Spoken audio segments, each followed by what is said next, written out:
Let me tell you something strange about silence in the digital age.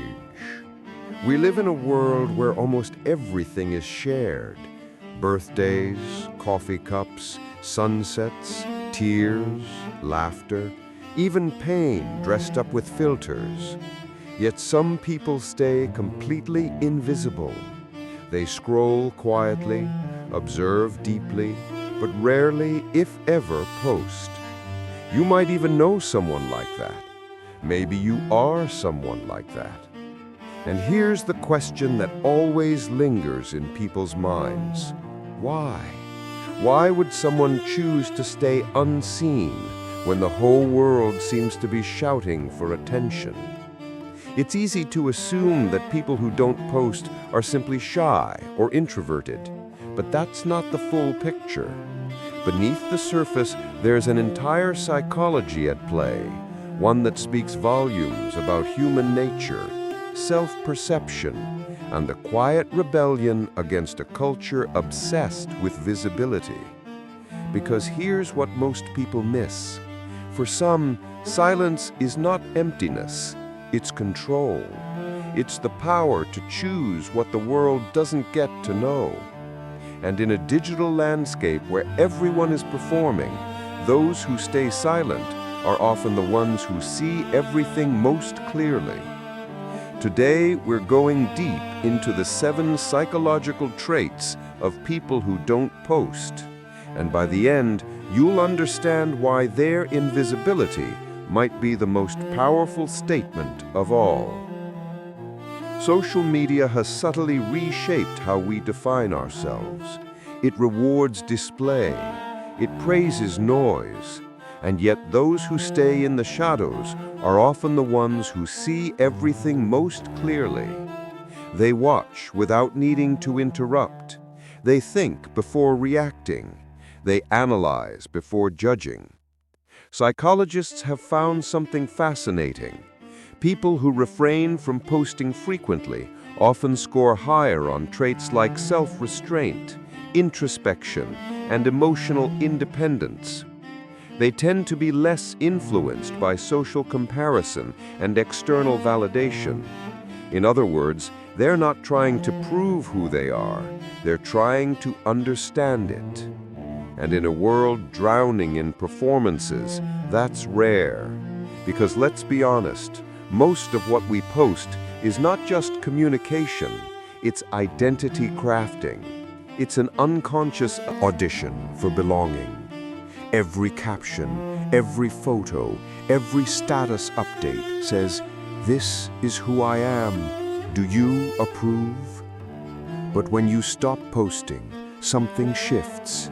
You begin to detach your worth from digital applause. You stop thinking in captions. You start experiencing moments for yourself again, instead of for a lens. That's the secret psychology behind many people who don't post. They crave authenticity in a space where everything feels staged. They don't hate social media. They just can't find themselves in it anymore. It's not about being anti-technology or anti-social. It's about refusing to reduce your life into highlights. Because when you've seen how easy it is to manipulate perception, you start valuing what can't be posted. Silence, depth, imperfection, truth. This is control in its purest form. Not the control of others, but the control of what you allow others to see.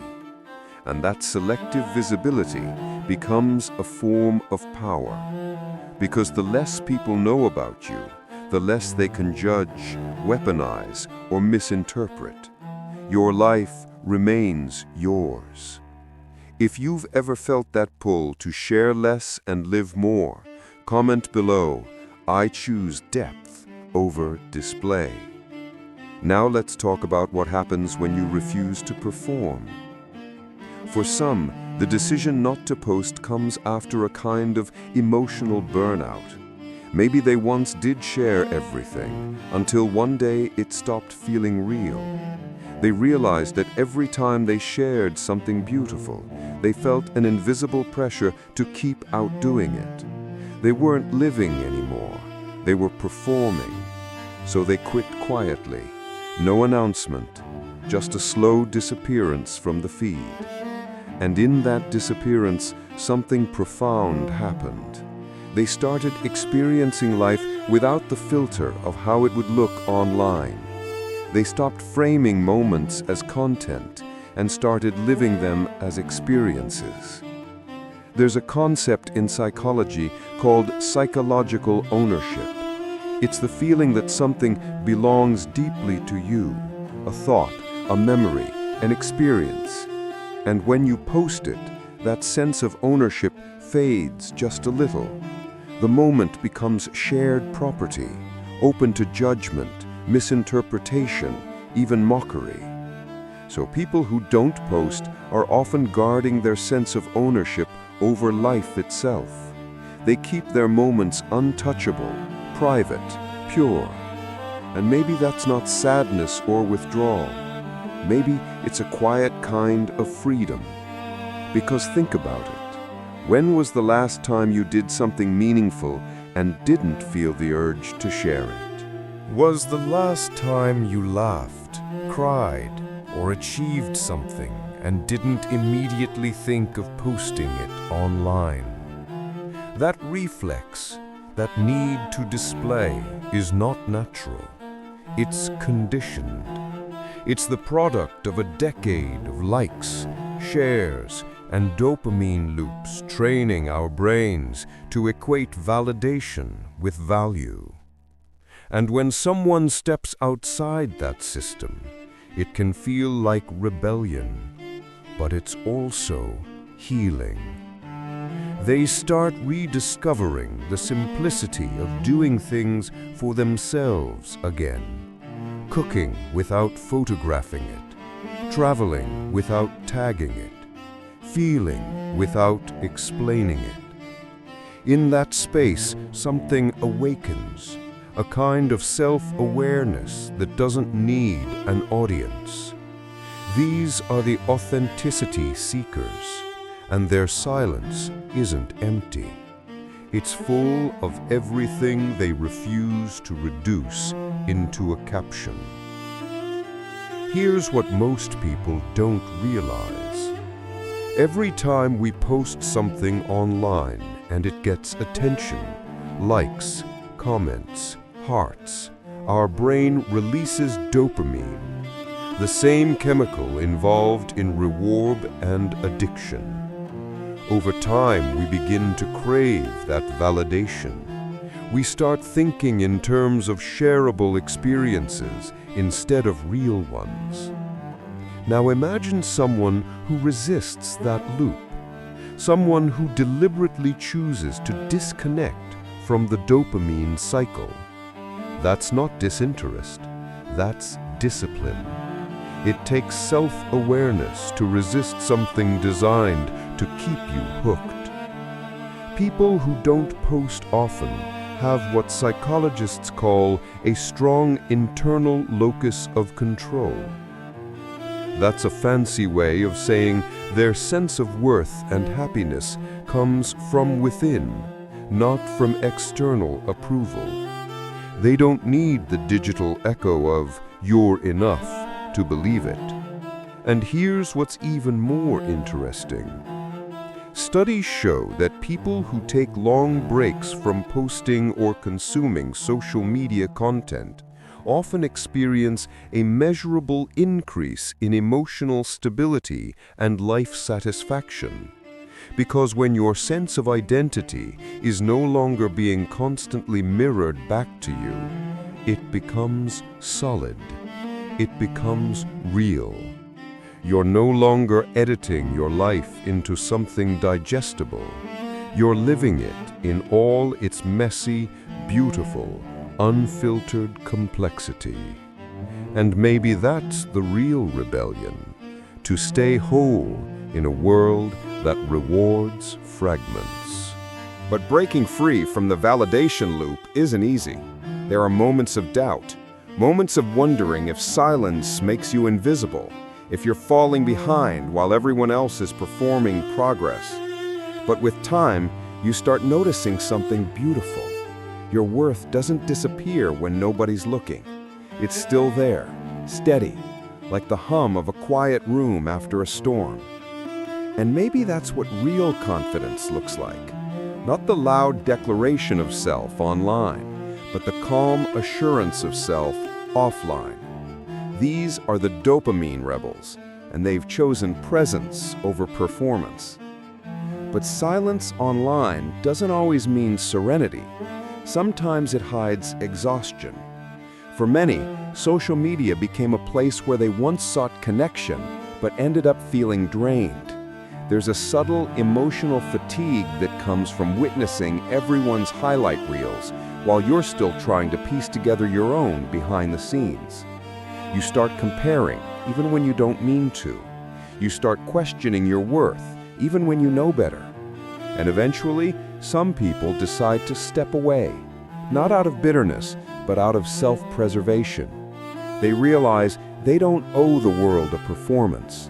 They don't owe an explanation for their silence, and they don't need to keep proving they're happy just to be believed. That's one of the quiet truths of this generation. We've confused visibility with value. We assume that to matter, we must be noticed. But real meaning doesn't need witnesses. Some of the most meaningful moments of your life, the ones that shape who you are, will happen without a single person watching. No cameras, no captions, no audience, just you.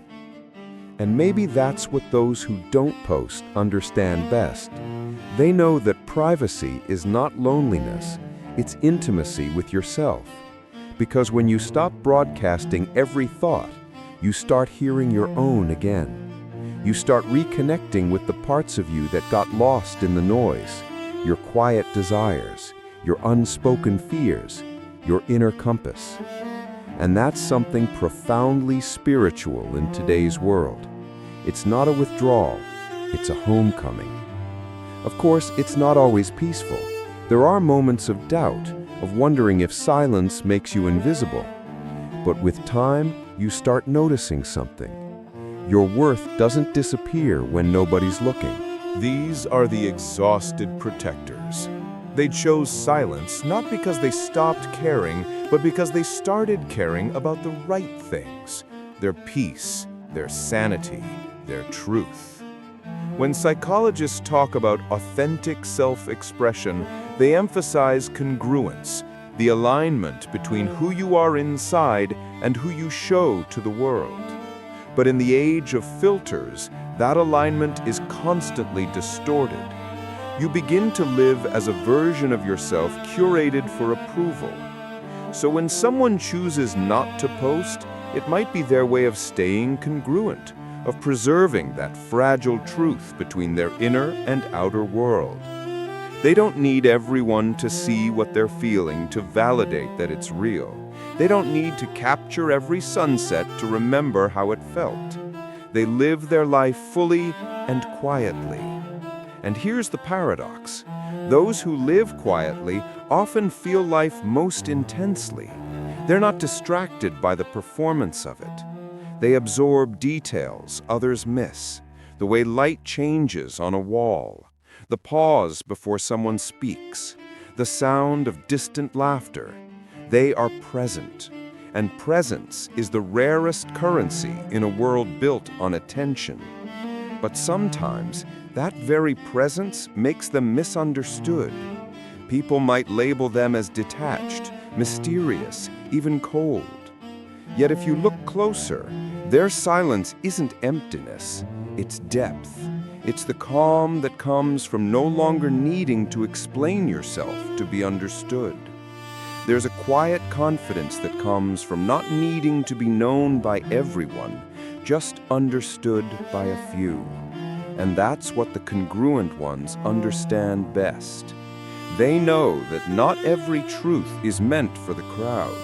that some parts of you deserve to remain untouched by algorithms and opinions. Because once something becomes public, it stops being purely yours. It belongs to interpretation, to judgment, to trend. And maybe some moments are too sacred for that. These are the people who've chosen alignment over applause, and their silence speaks louder than any post ever could. Here's the irony. Social media was designed to connect us, yet it often leaves people feeling more isolated than ever. When you don't post, you stop chasing digital closeness and start rebuilding real ones. You begin noticing who checks in on you without the need for updates. You learn who remembers you without reminders. That kind of connection, raw, unbroadcasted, feels heavier, warmer, and infinitely more real. And the people who don't post live in that space. They build relationships that don't need proof. They find comfort in the unshared moment. And they let life unfold without turning it into content. Part of this is also about identity security, knowing who you are even when nobody's watching. When you're comfortable in your own company, you don't need an audience to validate your worth. That's not arrogance, it's peace. And ironically, the same people who don't post often have the most interesting stories to tell. But they save them for when you're sitting across the table, not across the screen. Because real connection to them isn't measured in comments or likes. It's in shared silence, in eyes meeting, in laughter that doesn't need witnesses. These are the people who carry worlds within them, who process deeply, observe constantly, and understand quietly.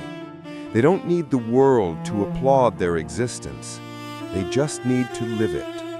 And maybe in a world so desperate to be seen, their silence isn't a flaw. It's a mirror, a reminder that not everything meaningful has to be shared, that sometimes the most human thing you can do is keep something entirely for yourself. These are the relationship builders, and they've chosen depth over distance. You know what's fascinating? The longer someone stays off social media, the more they begin to see the world differently. Colors look richer, time feels slower, conversations feel fuller. It's as if stepping away from the noise makes everything real again. Because when you stop performing, you start experiencing. There's a quiet beauty in walking through life without needing proof of every step. You're not thinking about angles or lighting or captions. You're just there, fully alive, inside the moment instead of outside it. And that's something social media rarely lets us do anymore. Some people say, if you didn't post it, did it even happen? But the truth is, the things that shape you most rarely make it to the feed. Your growth, your heartbreaks, your private victories, your quiet acts of kindness. They live in memory, not media. And maybe that's enough. Because in the end, we're not meant to be performances. We're meant to be people.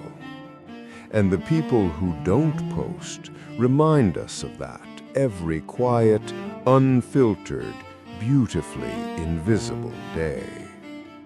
They hold up a mirror to a culture obsessed with visibility and ask, what if being unseen isn't the same as being insignificant? What if the truest expression of who you are is sometimes silence? What if your worth exists independently of whether anyone notices? These are the mirror holders, and their silence isn't a statement of withdrawal. It's a statement of wholeness. So the next time you notice someone who never posts, don't assume they're hiding. Maybe they're just living. Maybe they've found peace in the quiet corners of existence, the ones not lit by the blue glow of a screen. Maybe they're the ones who've remembered what the rest of us forgot, that being unseen doesn't mean being alone, that being quiet doesn't mean being empty, that sometimes the truest act of self-expression is choosing what not to share. Your worth doesn't need witnesses. Your life doesn't need validation. And your silence? It might just be the loudest thing about you. If this resonates, try something radical this week. Go 7 days without posting anything. Just experience. Just live. Just be. And notice what changes. Notice if you start seeing differently, feeling more deeply, connecting more authentically. And if you're someone who's always been silent online, know this: your invisibility is not a weakness, it's a choice, and maybe the wisest one you've ever made. Comment below, "I choose silence." Share this with someone who needs permission to stay invisible. Because in a world screaming for attention, the quiet ones are the ones truly listening. Welcome to the beautifully invisible.